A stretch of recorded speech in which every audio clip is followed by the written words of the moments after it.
first thing you worry about is the miqat. The miqat is actually a boundary. It is faced like on the top, it's like a triangle, and at the bottom, it's like a half circle.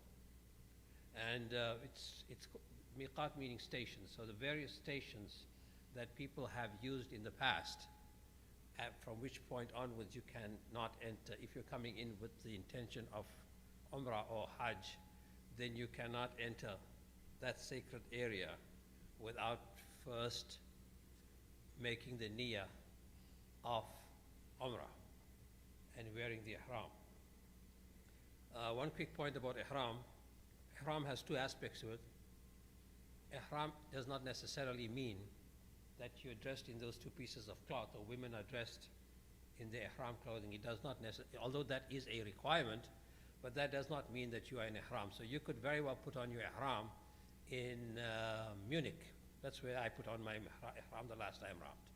But that doesn't mean I was in a state of ihram. Getting into the state of ihram requires the niyyah. So you can wear ihram right now. Maybe one of you is going to demonstrate how the ihram is worn. But that doesn't mean you're in a state of ihram. For that you need the niyyah.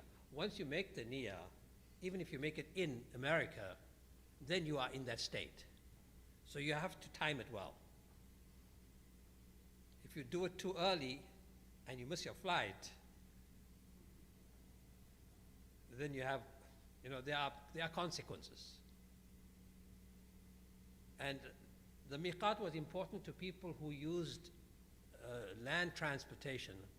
It's no longer as important for us. It's hard for us to determine whether we're crossing a miqat or not, because we're flying in.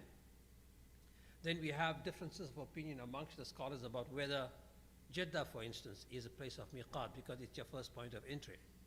Although people are supposed to enter from the Yemeni point, which is called Yalamlam. So I'm just telling you this, it's not important. The most important piece of information you can take from me today is if you're going with a group and there's a sheikh there, just follow him. It matters not whether he is Hanafi, Shafi'i, Maliki, or Hanbali. Sometimes what we teach you here might be contrary to what he advises you. Follow him, because we are not there. And you're not out there to get involved in a jousting match about this madhab is right or that. That's not your point. So if you have a sheikh in the group, and normally these groups have some imam or someone, just follow him. Here we are just here to give you an overview. So your first point of entry is the miqat. At this miqat, this is what happens. So let's just say the most convenient is to get in to land in Medina. So you land in Medina. Let's just assume you got that ticket and you land in Medina. Then you stay in Medina, make your ziyarah, and you're ready to go to Makkah. Then you can put on your ihram even in your hotel. Then you get to a place called Yalamlam. And that's one place that is probably the most popular ihram place. It's like a mini fair, people selling ihram all over the place, and coffee and tea and so on. That's where there's the masjid there. You make your 2 rak'ah salah. You make wudu, make your salah, and then you make your niyyah of ihram, and now you're in a state of ihram. So that's probably the most graphic, most easiest to remember. If you're coming in from India, then you don't know. Sometimes the pilot will tell you you're now crossing the miqat, so make your niyyah. They don't always do that. I'm just using Medina because it's easy and most people can actually know that they are now entering ihram. So the things that are prohibited during ihram are sexual relations throughout the period, whether it's for Umrah or for Hajj. Scent, you can put on scent before your niyyah, not during the ihram. You see the difference? So when you're putting on your ihram, then you can do it. But once you make the niyyah, then it's prohibited. So that's a little technicality. There are different types of Hajj. There's a Hajj where you combine Hajj and Umrah. There's a Hajj where you only do Hajj. There's a Hajj where you only do Umrah and then you make another niyyah where you only do Umrah and you make another niyyah for Hajj.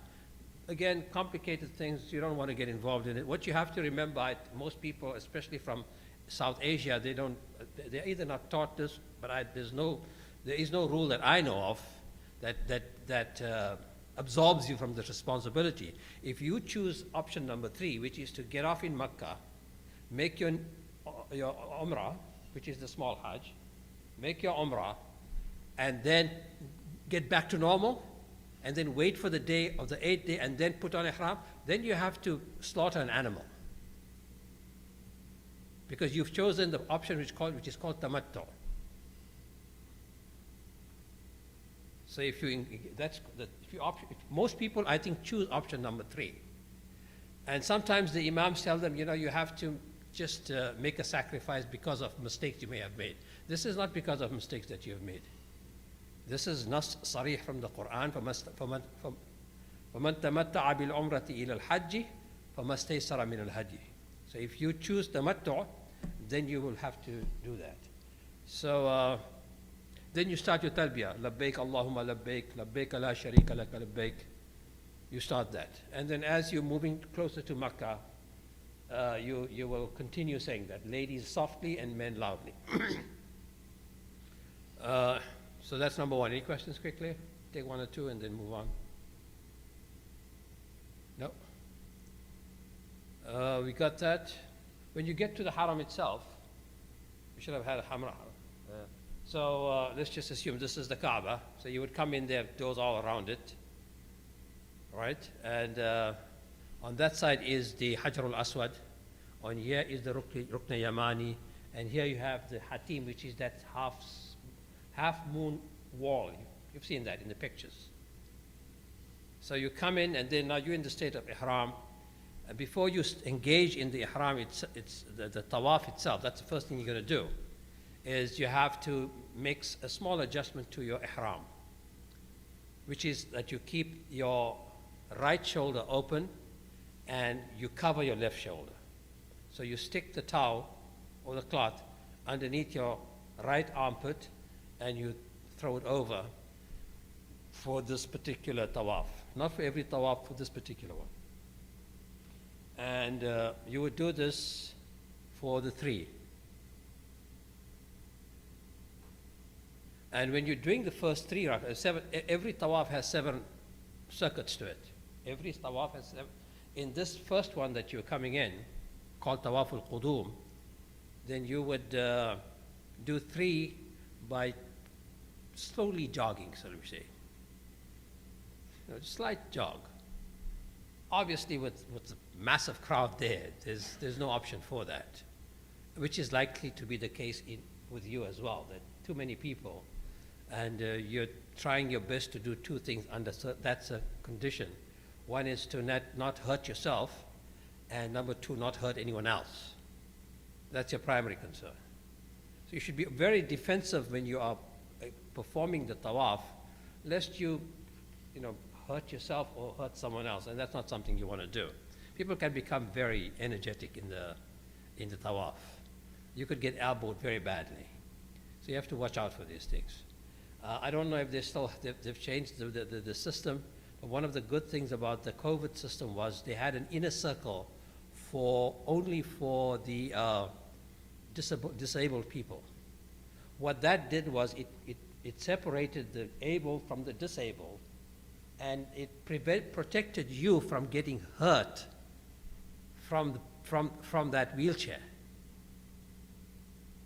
That's the other thing you have to worry about all the time, that somebody's going to be hitting your ankle or your foot. But hopefully they should make that a feature of the Hajj, where you have the wheelchairs in the middle, in the closest to the haram, to the Kaaba, and people just go around that way. But it's generally, we're not a very well-behaved community, Muslims that is. But it's remarkable how well-behaved we are in the Hajj. Very well-behaved.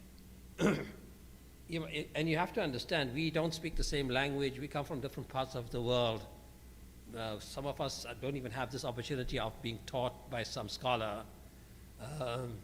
But the ambiance, the general atmosphere is such that we learn to accommodate, and that spirit of brotherhood is in the air. So it's a very nice place. You can get angry sometimes, you know. And when you do, then you should just sit down and relax. But for the most part, alhamdulillah, it goes well. So everything starts and ends with the black stone. So even if you come in here, then the best way is not to go that way. What you try and do, never go against the traffic. Basic rule in life. Whether you're driving on I-75 or you're doing the tawaf, don't go against the traffic. So make that extra round, which is not part of your tawaf. Go to that, there's a green light there or something. This is another big bala that has begun in Makkah. People stop at that green light and they make dua. There's absolutely no reason for that. And every time somebody does that, you know what he's doing is actually slowing the flow. But the light is important because you don't know where it begins or ends, you know, and you don't want to do an incomplete circuit. So you start at that. If you can get close there and if you're allowed to kiss it, that's the only thing you kiss, the black stone. Nothing else gets kissed except the black stone. So you make istilam, which is Allahu Akbar, and then you start. And then you go around, that's 1, 2, and then when you get to this part, which is the Rukn Yamani, which is because it is closest to Yemen, when you get to that part, then you would also make istilam, no kissing. All right? Best dua for the entire tawaf is the fourth kalima. لا إله إلا الله وحده لا شريك له الملك وله الحمد يحيي ويميت وهو على كل شيء قدير. Best dua. You can have the whole books of dua there. My advice is stay away from them. There's no reason for that. And you're reading this dua and you're flipping a page and you're going to see all that. Actually, no reason for that. So you just go around there 7 times and then you're done with the tawaf. Your question? That way. You that dua is prescribed. Between the Rukn Yamani and there you read Rabbana atina fid dunya hasana wa fil akhirati hasana wa qina adhab an-nar. But if you didn't read it,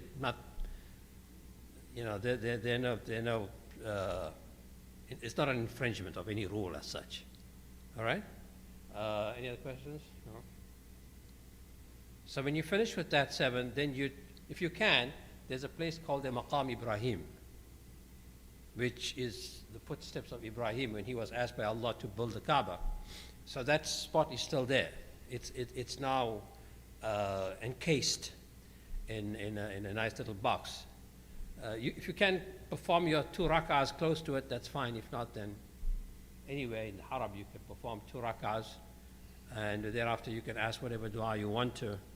And then you go for Safa Marwa, which is called the Sa'i.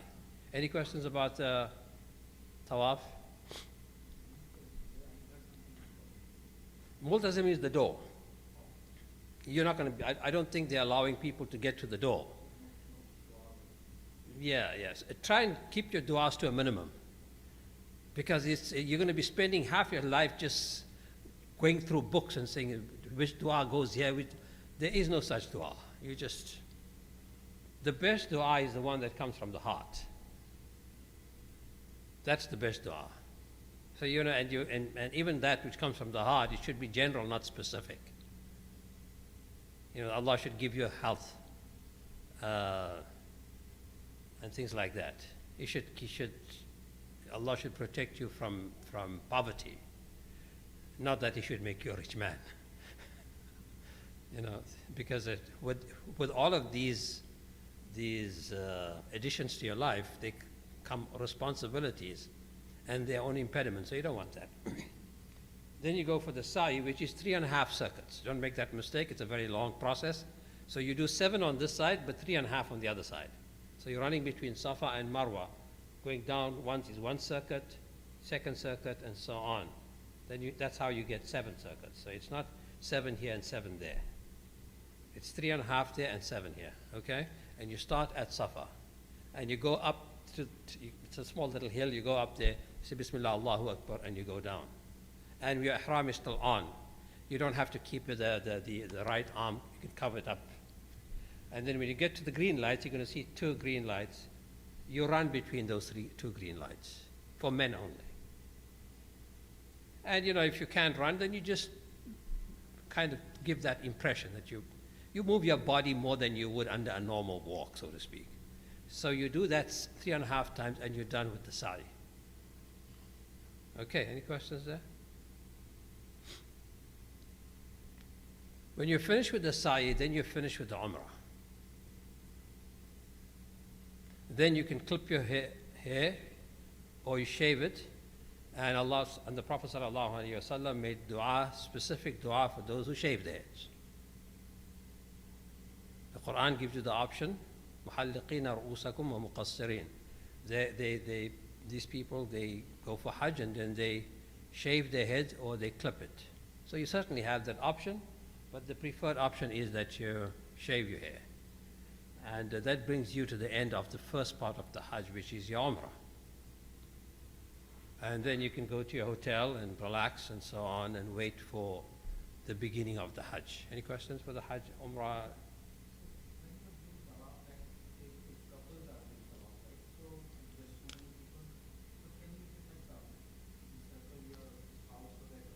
Not a good idea. Not a good idea. You find that's a good question, but not a good idea. What you do is you pick up a spot and you tell your wife or husband, we'll meet there. It's the safest place on earth. I mean, nothing's going to happen to you. If you're lost there, it's simply because you haven't chosen a spot where you're going to meet. So you say, okay, we're going to meet there, right? If we don't meet there, we're going to meet in a hotel. You get this right. If you don't get this right, I don't want to scare you, but people have gotten lost for days until the end of Hajj from IAGD. There's a special warning for people from IAGD. You have a tendency of getting lost. And you heard about Hawa and Adam coming together again. This was a union that took place just by chance. Seriously, she was lost. And she was from some countries. I don't want to get too specific about this. And so the people of her fellow country people said, hang out with us, inshallah, things will work out. So she spent days with them.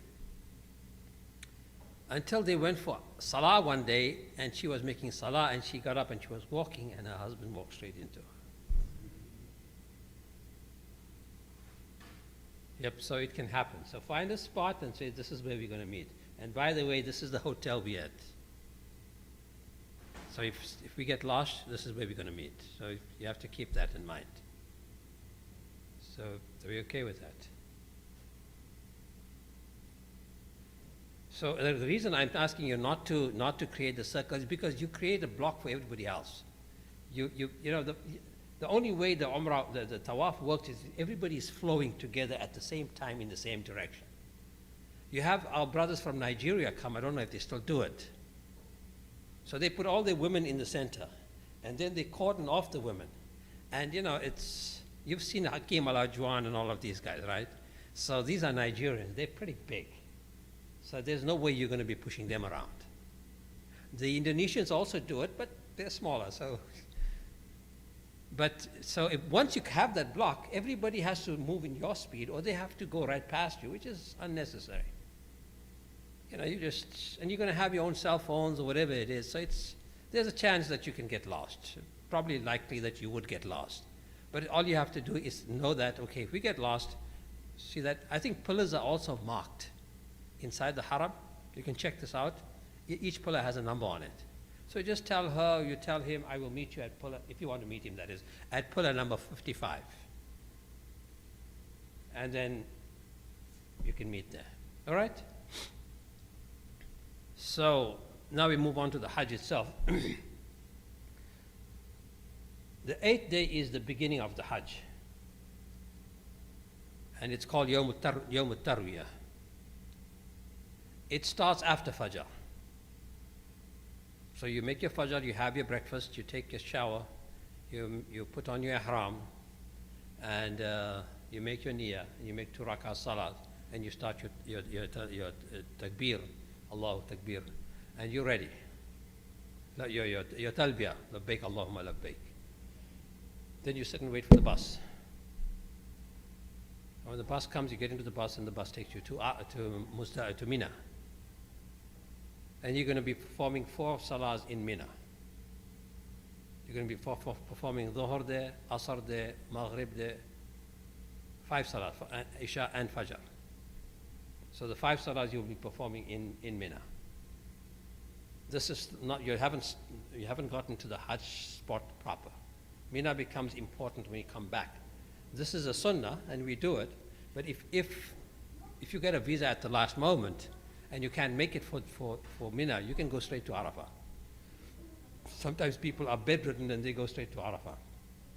So that's an option that you might want to use. All right? So whilst you're there, you will simply make your salah and make your dhikrs, read your Quran and so on.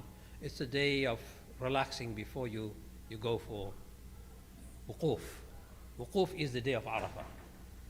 Arafah is the most important part of Hajj. If you don't get Arafah, your Hajj is null and void. Everything else can be compensated for, but not wuquf. And wuquf starts after Dhuhr. But you will leave immediately after Fajr, because a million people at least, if not more, will have to make that journey. Alhamdulillah, they've done a great job in moving these people from Mina to Arafah. So you're going to get into a bus and go to Arafah, and you might get there at 10, 11 o'clock, and you can relax, nap if you want to. And then after Dhuhr, that's when wuquf starts. That's when you find a spot for yourself, away from everybody else, so that you don't get disturbed. I've seen some strange things happening in Arafah. Strange things. There was a very, very famous singer who came from Pakistan. And yes, he was doing his qawwali right there on Arafah.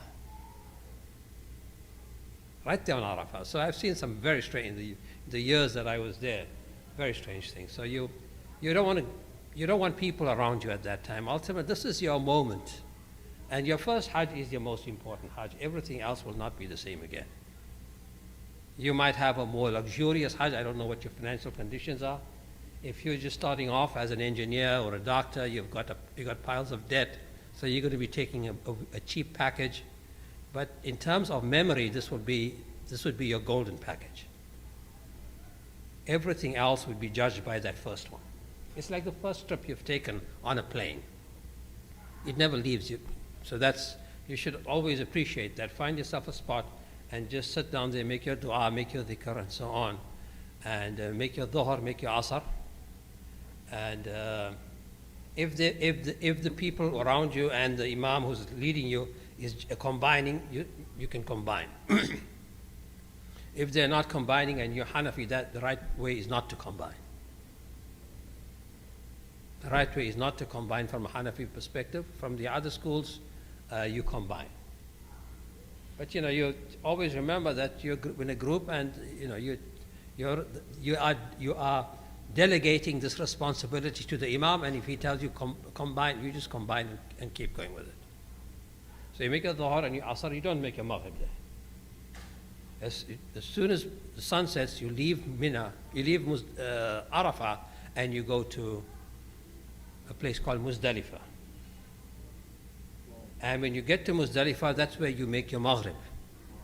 And there you don't have to combine, because people will be getting there at odd times. So make your maghrib and then make your isha separately, if you're Hanafi. If you're Shafi'i and Hanbali, you can combine. And then you pick up your stones there. I don't know if there's stones available there still or not, but that's generally the place where you pick up stones. You should pick up at least 49, 50 stones, I think. Right? The numbers are right? Yeah, about 50 stones, and small stones. And you wait till sunrise, you make your fajr, and then you leave for Mina. Any questions about Muzdalifah?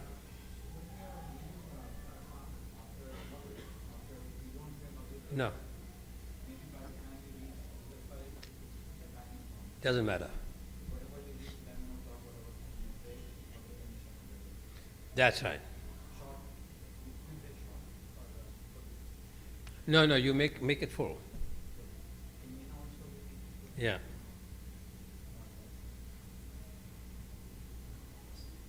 Qasr. You make qasr you're talking about qasr, right? Yeah, you shorten your prayer. Any questions? So we're done with most of the ritual of Hajj. We go now to Mina. When we go to Mina, normally it's after breakfast. Your host will probably take you to your hotel and then you can relax there. The general rule is that you go and pelt the big shaitan. You know, the three shaitans there. The big shaitan is pelted on that day alone, which is actually the day of Eid. Preferably, you should be pelting after Dhuhr Salah or after noon. That is the preferred, although there are schools that allow it, and many ulama are kind of leaning that way because there's a huge crowd there.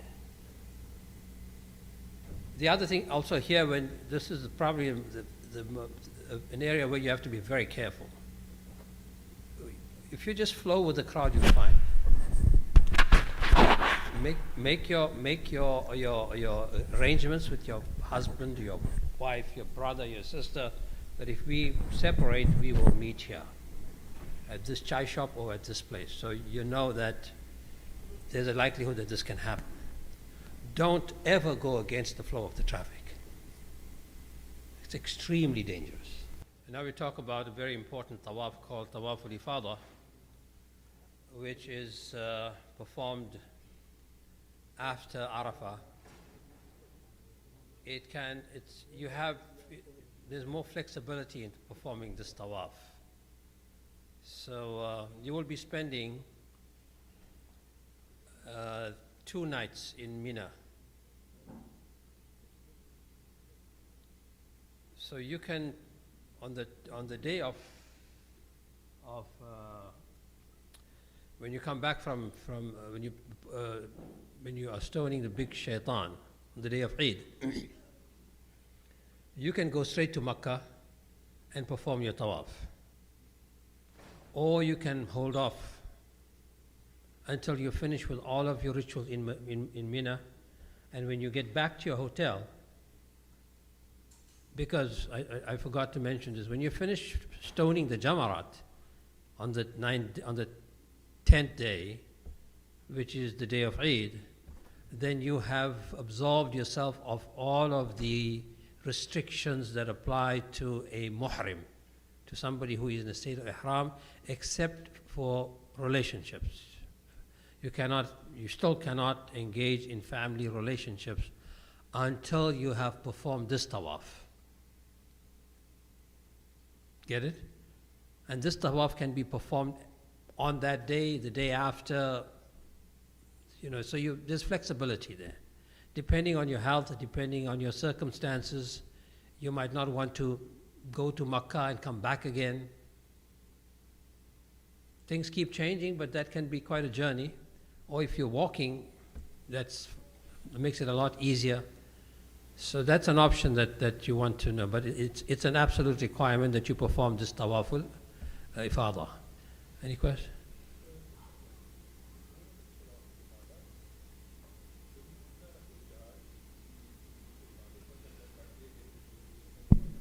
Yeah, they have to cut the hair to free yourself of the. Yeah, thanks for bringing that up. In addition to throwing the jamarat, you will do your qurbani, and then you will cut your hair. And then you have completed the 90% of the requirements of the Hajj. You got that? The qurbani is such that people don't actually do it physically. So you've taken care of that, or the muallim or your guide, he takes care of that. So you work under the assumption that the qurbani has been taken care of. Yep. But I've heard that until unless it's confirmed absolutely that the one has been done, you shouldn't really proceed. Well, if there's a system of doing that, then fine, but I'm not aware of that. Well, today with modern technology, I'm sure that can be done. And I think they now dispose of the meat in a very efficient way. When I was a student there, you would have literally mounds of carcasses just rotting in the desert. Mounds of carcasses. Hundreds and hundreds and hundreds of carcasses in mounds with no one to take it. And so I think they've changed that. It took quite a logistical effort to do that, because you have to have the proper refrigeration. There's the timing, it has to be done at a certain time. So it was no easy task. It was no easy task, but I think they've performed that. So yes, once you're done with that, then you can do your Tawaf al-Ifadah. And then you come back and you spend the night in Mina. That's a requirement. You spend that night in Mina, and you spend the next night in Mina. These are two absolute requirements. And on the third day after that, you can leave, on condition that you have already thrown the 3 jamarat. So the first day you would be throwing 1 shaitan. On the second and the third day you would be throwing all 3. You start with the small one, you move to the middle one, you go to the big one, and then you leave. And like again, if you want to go back to your hotel and it's right next to the small one, don't turn around. That's where all the chaos comes, because people want to take a shortcut and you go against the traffic. Very bad idea. Just go out of there, go back on the main road, and then go to your hotel room. Yeah, 7 each. Each one you throw, that's why you take 49. You take your 49 stones from Mina, and you throw 7 on the first day, and then 7 each. So that's 21 on the second day, and 21 on the third day. All of this after Zawal. And then you can make your Salah day if you want to, your Asr in Mina on the last day, and then you go back to Makkah. You can go to your hotel and you can take a shower and relax, and then go for. You can remove the 2 pieces of cloth. You can go back to normal clothing. You've been normalized in almost every way. No, not before that. After Tawaf al-Ifadah, you're fully normalized. After you finish the Tawaf al-Ifadah, you are fully normalized, but before that, you are partly normalized. So you can dress like you're dressed right now, you can go to your hotel room, you can have your hair cut, you can do all of these things. The only thing you cannot engage in is in relationships. All right? And then finally you have Tawaf al-Wida'. If you are female and you're menstruating or so on, then Hafizah will deal with that in greater detail. But everyone is required to greet the Kaaba, so to speak. That's why it's called Wida', before leaving Makkah. And you try your best to make that the last act that you perform. It's kind of tricky, because the arrangement was to pick you up at 11 o'clock or 12 o'clock, and the bus is delayed and it's time for Dhuhr, and you'd like to make your Dhuhr in the Haram. Preferable not to do it, because if you do, then you have flouted the rule and you have to go and make another Tawaf. So you stay in your hotel room, and then when you're done, you move on. So make that the last act. And when you leave, on the one hand, it's you're leaving with a sense of joy that you're going to go back home, because it's quite an experience. Even if you're living in a very luxurious hotel and so on, it's still an experience, and it's something you haven't done. But you should at that moment you should kind of talk to yourself and about the experience you've had, and ask Allah to bring you back here as often as possible. Hopefully the visa situation would improve by that time. But that brings me to the end of my segment, and Hafizah will now do. He will look at frequently asked questions, And if you have any other questions, and if we have time for that, then we'll talk about that. Gee, I think we'll start with the question answer. That'll be easier, inshallah. Every aspect was already covered. And if you have any specific questions, inshallah, we'll go from there.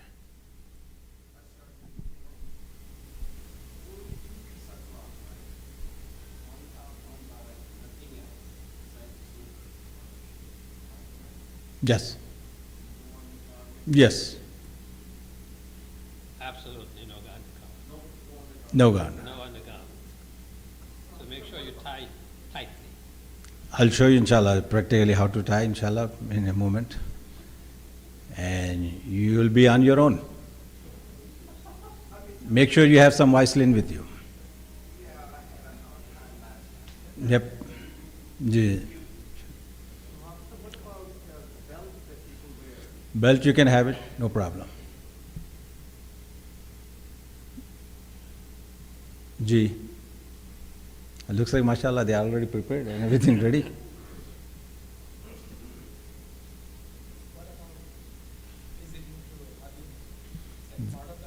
It's not part of the Hajj, it's highly recommended. If it's allowed, that's fine, it's good, you should do it.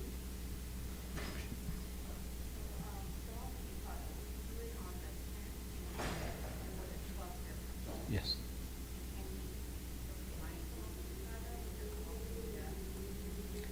Tawaful ifada, after Tawaful ifada, you do any tawaf, make an intention of Tawaf Wida. You don't combine with these two. But you, after Tawaf ifada, any tawaf you perform, make intention of Tawaf Wida. You get a chance again, that will be, next one will be your Tawaf Wida. Every time. Ji. Like you just asked, don't have to. But it's highly recommended. You go all the way there and you don't visit the Prophet ﷺ. If it is possible, because if it allows your package and everything, your, like vacation and all this.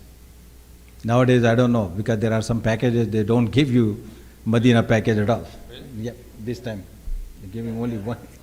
In one package, they are allowing the two packages, they don't. Something like that, yeah. Yeah, there are many. So you have no choice now.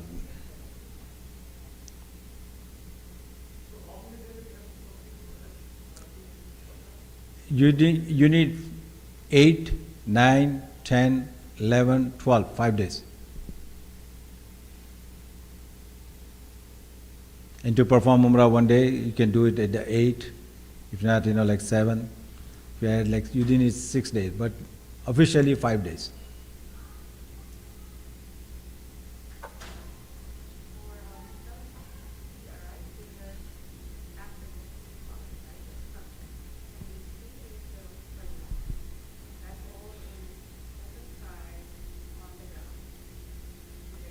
Right.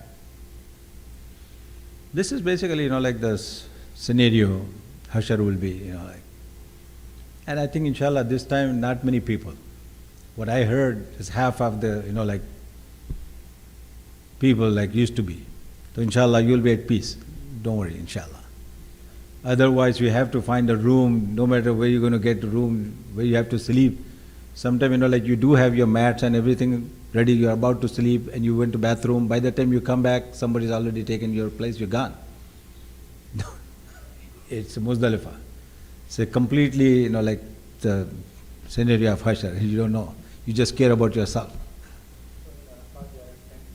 Arafat, yes, there are tents in Arafat. You will be, inshallah, AC and everything, inshallah, in Arafat. Ji.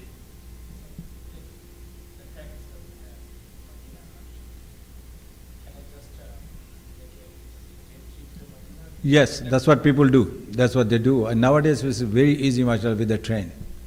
Train is much comfortable, mashallah, very easy. 2.5 hours you'll be there. And if you leave after Fajr, you can be back by Isha. Inshallah. It depends how many days you are there. Yeah, no. If you are there 14 plus days, then you don't do qasr. Okay? Less than 14 days, you do qasr.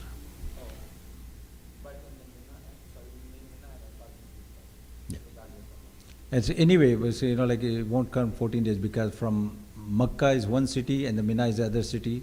So that's how, like it won't count. It's not the whole package you're staying there. No. The days you stay in Makkah, separate.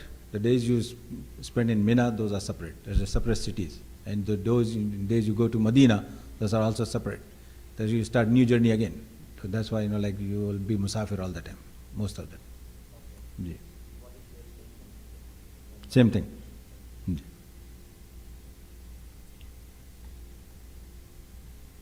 Azizah is also a different city.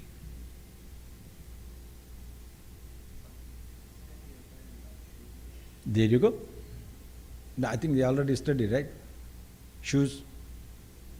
The bone, on your feet should be shown. I got it. This bone.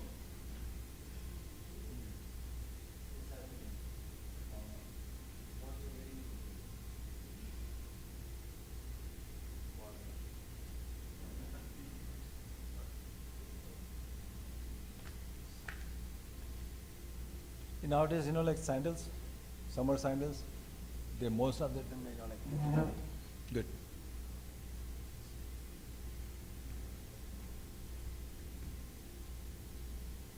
These chappal will be terrible in the journey. Sandal will be perfect. Sandals. Yeah. Right.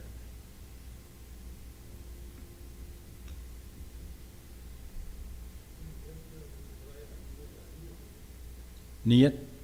The intention, you should do jahri niyat here, yes. Labbaik Allahumma ya Umrah. And you say, Allah, I'm making the intention of Umrah, make it easy for me. Accept it from me. Taqabbalhu minni wa yassirhu li.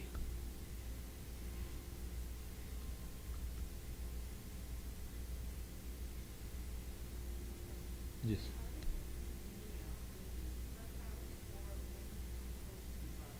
Okay, when we're supposed to do niyyah. Niyyah when you are getting into ihram, at that time you do your intention. And like Imam Sahib just mentioned, sometimes what happens is you just come into the cloth of ihram, but you don't have intention yet. And you do your intention when you're getting close to the miqat. How would you do that? If you have a chance, if you can pray 2 rakat nafil, you pray 2 rakat nafil with the intention of nafil, and then right after salam, you say, Allahumma labbaik ya umrah, you have intention, and then you start talbiyah. Labbaik Allahumma labbaik. Your ihram start from here, after you make intention. And majority of the time, like when we, I don't know, nowadays it's Saudi airline, right? Direct Jeddah or what? Jeddah. Direct Jeddah, good.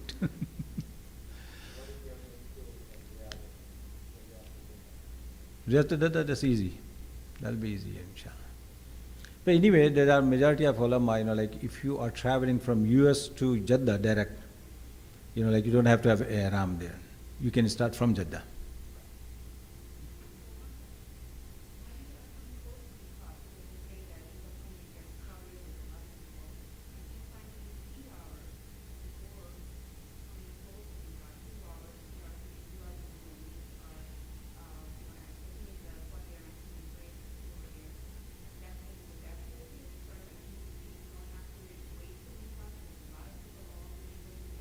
Right. You can make your intention before miqat, way before miqat. It's up to you. Whatever you are comfortable with, that's fine. You don't have to do it right before miqat.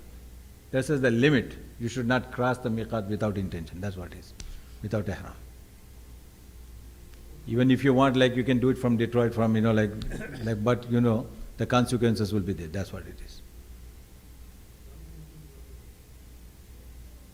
Dam, if you go anything against the ihram, like prohibitions, bal, nakhun, and perfume, and even, like the fragrance, soap, that also could be. So, I heard somewhere that You should not use the shampoo when you are in a state of ihram. It's only 2-3 days. Don't worry about it. You should not rub it like the hairs started falling. Yeah. Because you are going to be in ihram, like for Umrah, just maybe 1 or 2 days, right? And after that, the 8th, 9th, and the 10th, maybe half a day or so, 2.5 days. Ji.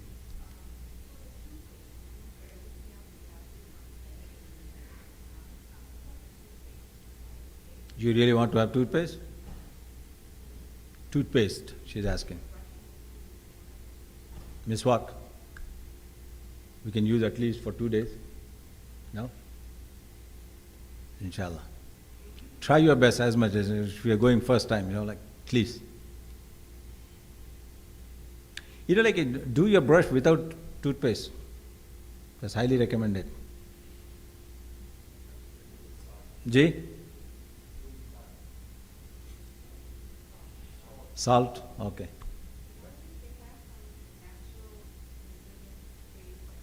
Yeah, I saw that. Like basically when you are in a state of ihram, you're not supposed to do all these things. You're not supposed to clean yourself. You're supposed to be, I don't want to use the word, but like as natural as you can. Instead of saying dirty, like as natural as possible.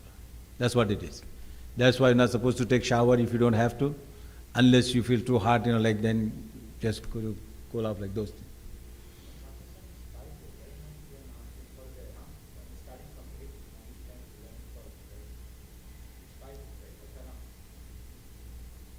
Then you can get after the ihram. Right.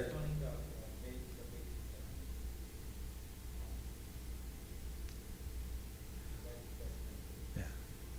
Basically, like the 9th, the day of 9th will be a little bit this, and the day of 10, the Eid day, you will be so busy, you don't even worry, did I brush myself, did I do this, you will be just focused on things, like.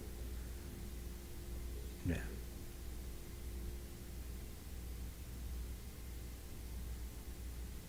Ji. Ji.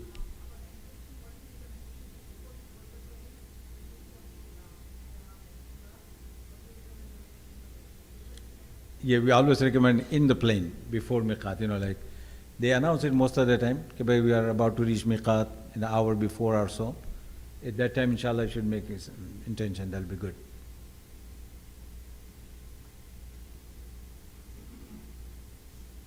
Ji.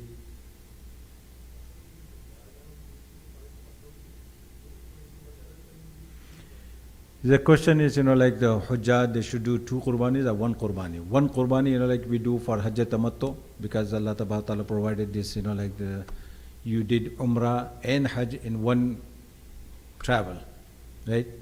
For the shukr of Allah Ta'ala, we do 1 salat. The other 1 qurbani, if you are well enough, if you can afford, if you want to do it, you can do it, because you are traveling, you are musafir. On musafir, there is no qurbani. That's why it is. And if you are willing to, if you want to do it, you can do it. Most of the time we arrange qurbani back home, okay, on my behalf, but you are still doing your own way there.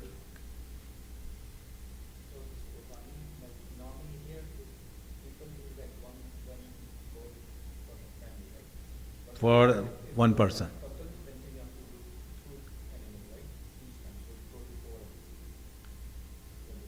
Over there? Right. A normal qurbani is also like that. Ji.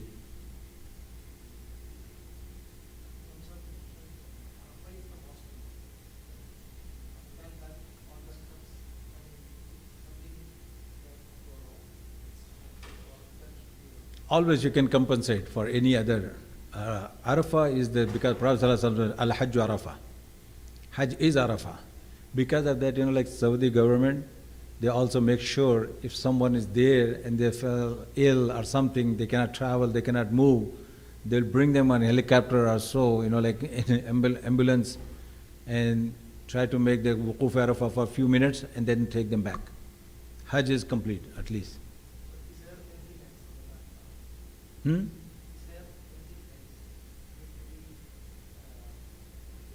Mandatory, yeah. Anything else you can say tawaf, the last tawaf on the 10th? Apart from violation of Haram, you said you have to do that one. Is there any other thing which you just have to do? Any wajib, or, like, according to fiqh Hanafi, it'll be a little bit tough. For example, if you don't maintain the sequence in pelting and cutting hair and slaughtering, like, this is also dumb. The sequence is rami, then slaughter, and then cutting your hair.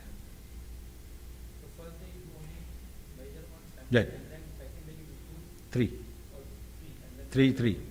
Yeah. Each one. Yes. And you collect those pebbles, like in Muzdalifah. This is the place to collect those in Muzdalifah.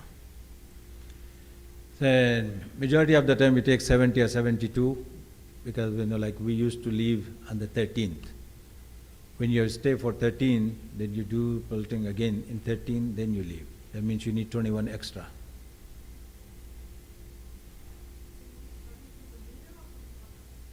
So what is? Right. Right. What we do is on the 12th we pelt and we come back in Mina. We stay in Mina, and the 13th after Zawal we do again, then we leave from there. If you happen to be in Mina, like after Ghurub, on the 12th day of Zil-Hijjah, then you have to stay, then you have to do the pelting for next day, then you leave. That's why we say on the 12th, after you pelt, you leave from there to Makkah. Yes, you have to stay. That becomes wajib. Right, same.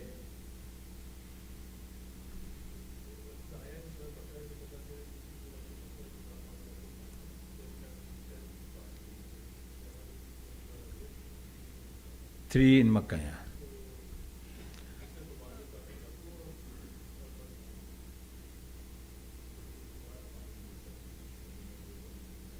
This is for tamattu.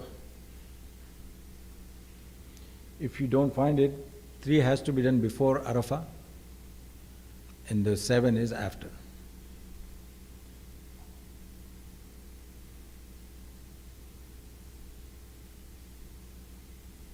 Any questions?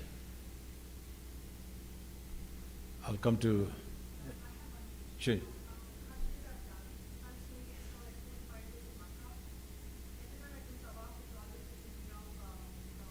Yes. Right, doesn't matter. Every time you do, like make with tawaf with the intention, this is safer because you can leave any time after that. If you don't get chance, for example, you are planning to do it, but somehow you can't make it. You can't do the last one. Then this last will be your tawaf wida. And when you do any tawaf after tawaf wida, the first tawaf wida becomes nafil automatically. There are so many, sir. Ji. Just tawaf. Sa'i is only for Umrah and Hajj. Sa'i is not part of the tawaf. Just remember.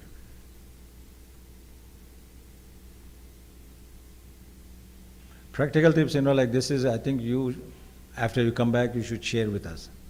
We don't know anything. Everything is in the air nowadays. Especially this year. MashaAllah, they are experimenting a big thing. And you are the victims. No, sorry, I'm just. Oh, okay. Yeah, he's asking about the fadilat, like of Hajj. After you finish Hajj, just like your newborn. Inshallah al-Aziz. Ji. Yes, sir.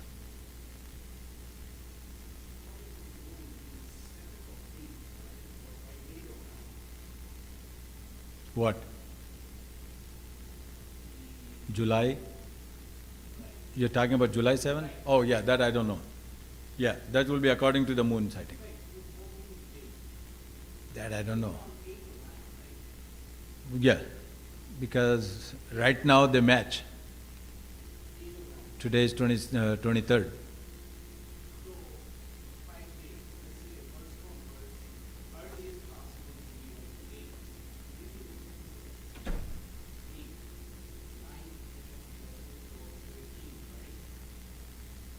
Mm-hmm.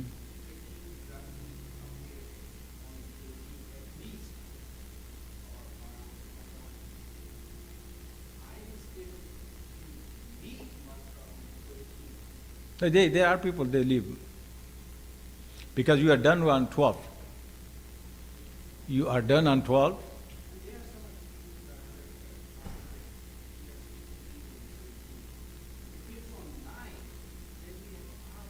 Yeah. They will resolve it, inshallah. Because that's their own airline. Now they have no problem.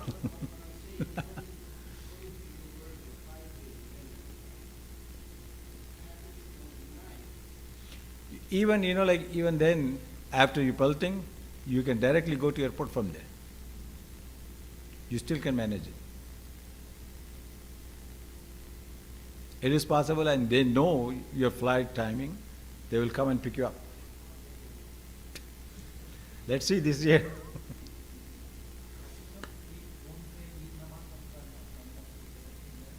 माफ कर दिया ला इलाहा इल्लल्लाह enjoy करें new low ji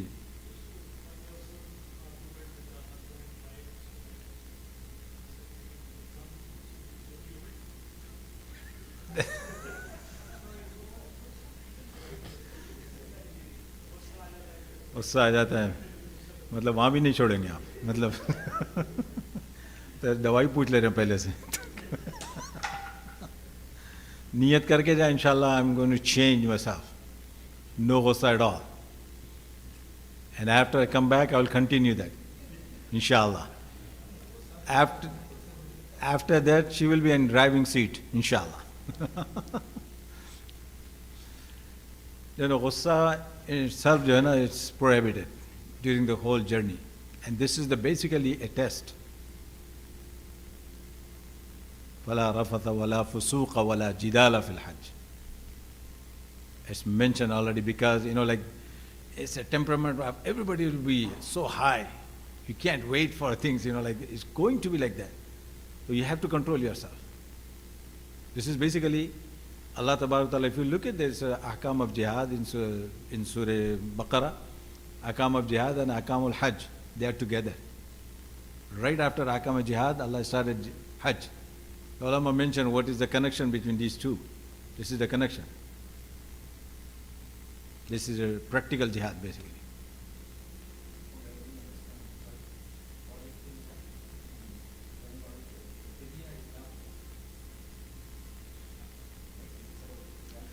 Yeah, no, I said basically you lose the spirit of the Hajj. You lose the spirit of Hajj. That's more than fidya. Yeah.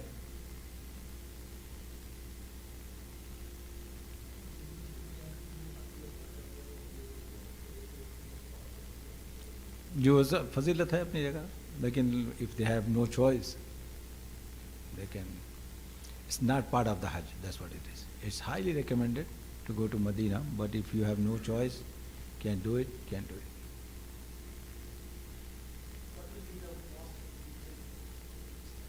most difficult step will be the 10th yeah it's, like quilting and like all this slaughtering and getting your hair cut and then after you're going for tawaf, it will be very hectic day. Right.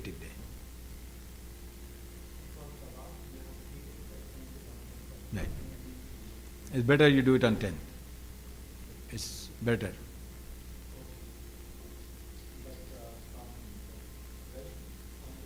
Rush point of view, you can do it any time. For example, after Maghrib, after Isha, 1 a.m. in the morning, whatever time you choose.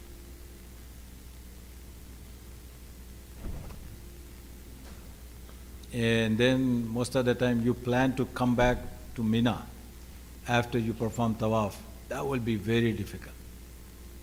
Because you already the day you spend, you are sleepless, like in Muzdalifah as well. Like you're just managing somehow few hours here and there. And the next day is very hectic day. And if you perform Tawaf late night, and after that if you want to come back, you're dead basically, And sometimes you don't even find any bus or any taxi, anything, like it's very difficult. So basically what we used to plan, the way, like you perform Tawaf and then you stay in Makkah. At least that night. We stay in Makkah and then come back next day.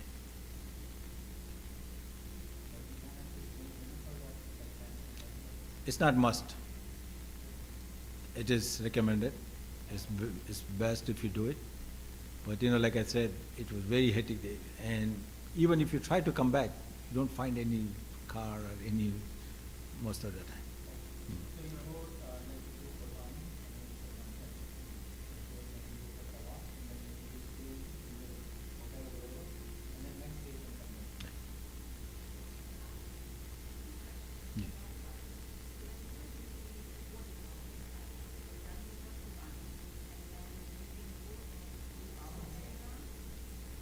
After you finish Tawaf?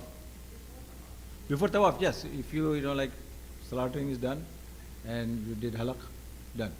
You can come out of the ihram. Like Imam Sahib already mentioned, but still you are not completely after the ihram.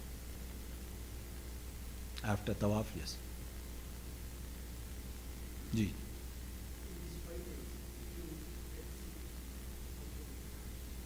So inshallah there will be, like the system is there. And you take some medication with you, basic ones, like for cough and for a little bit, like Tylenol, Motrin type, like some of the, sore throat, common, these type of things, like you should keep it with you.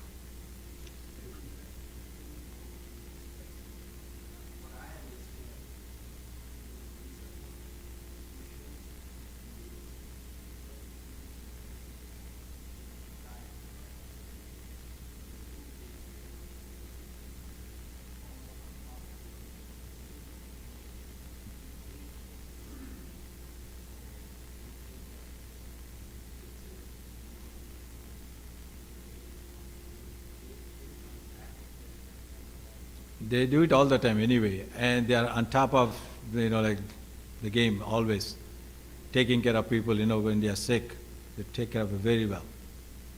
They have so many, mashallah, like pyramids are all around. Everywhere you go, you see them. You see them. Yeah, they will move you, inshallah. Yeah. They will take care of you. Once they know you can't do it, they will make sure.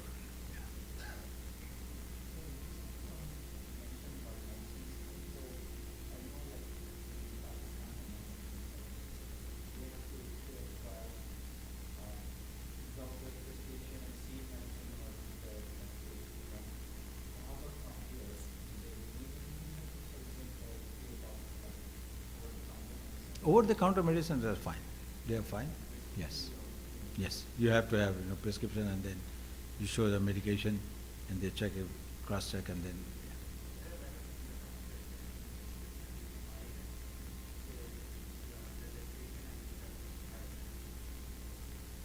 then. They see your name is there, your prescription and everything, like, yeah. And nowadays it's easy, right? They write the type of medication it's in the bottle. It's a triangle, this color, like tablet and all, everything. You can't manipulate that.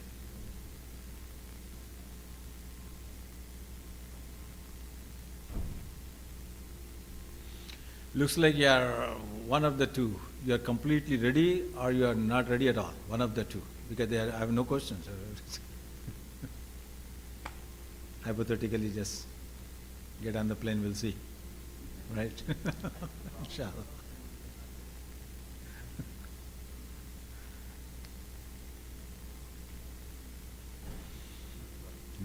This, I don't know this year, I don't know how it's going to be. Like Imam Sahib already mentioned, that every time we have to have an Imam or somebody, Sheikh, guide you. But this time, you will be guided through Google, matlab, okay, could be somebody digitally. Okay. Right. I think mostly they will be locals. Most. Right. Ji. Okay. Good. Yeah, that's good, inshallah. Alhamdulillah. So, दूसरे अल्फाज में ये कि लावारिस नहीं छोड़ेंगे ना बस इंशाल्लाह इंशाल्लाह चलिए अगर if you have no more questions inshallah right I was thinking we were going to go to 9 o'clock but since you are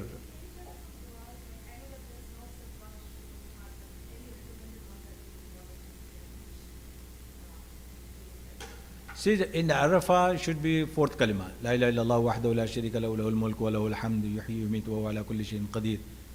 It's recommended. And Arafah is the place you have lot of time to make du'as. And it's better you write them down, what do you want to make dua for and who you want to make dua for. Or some people they recommend dua, like a special duas. Write them down. You have a lot of time in Arafah. So inshallah you can look at, oh I remember this, I need to make dua for this. It's always, like you can use this. And other than that, any dua, for example, like, even if you're going to say it in Arabic, if you don't know the meaning, then again the same thing for us, right? Jantar mantar pad lo ya phir kuch bhi, same thing. Rabbi ighfir warham wa tajawaz amma ta'lam innaka antal azzul akram. That's the dua when you are in Mila and Akhdarain. Like again, if you don't know, that's fine. Any dua. So the only recommended dua from Rukn Yamani to Hajar Aswad was Rabbana atina fid dunya hasana wa fil akhirati hasana wa qina adhaban nar. Anything?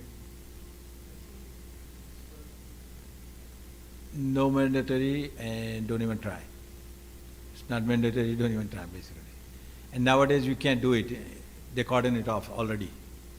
Like because of COVID, they cordon off the area. You can just look at it. You can't even go there.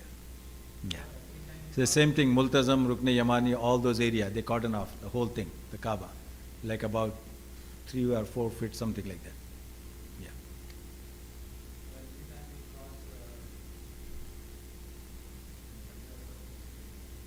Istilam, Allah.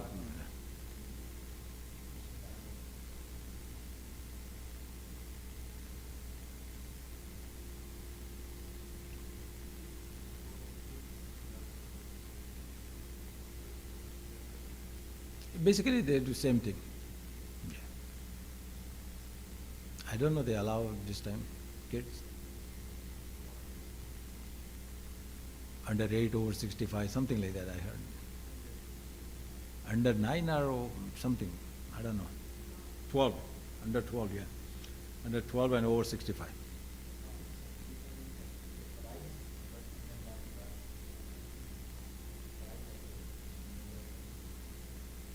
Wajibat, every place has different. Yeah. So for example, wajibat of ihram is the most important thing. Yeah. Other than that, everything almost same.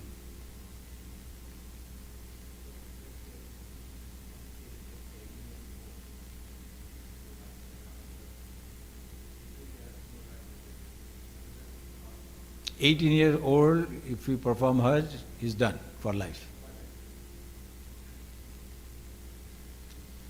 According to Sharia, after 15 years plus.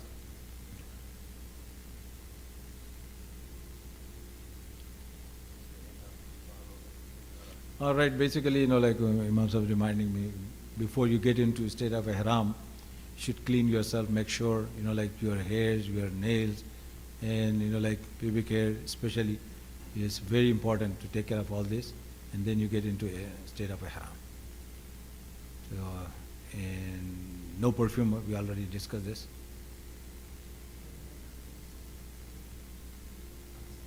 Unscented.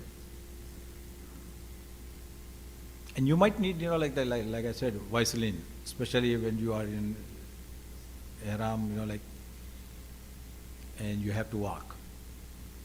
You need to have Vaseline, that you can use on your, this area, grown.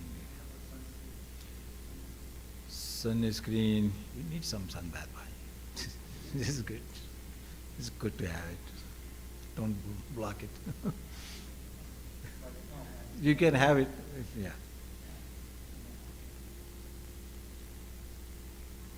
Ji. Both. We just learned, right? Yeah. No. You performed everything, you're done. Ihram is over. Yeah. You don't have to have special intention or something.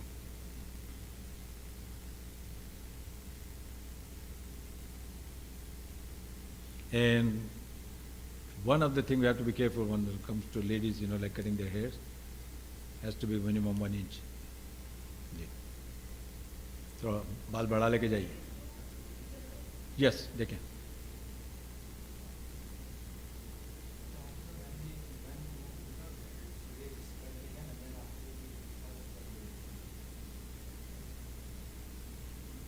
You are asking or you are saying? Asking.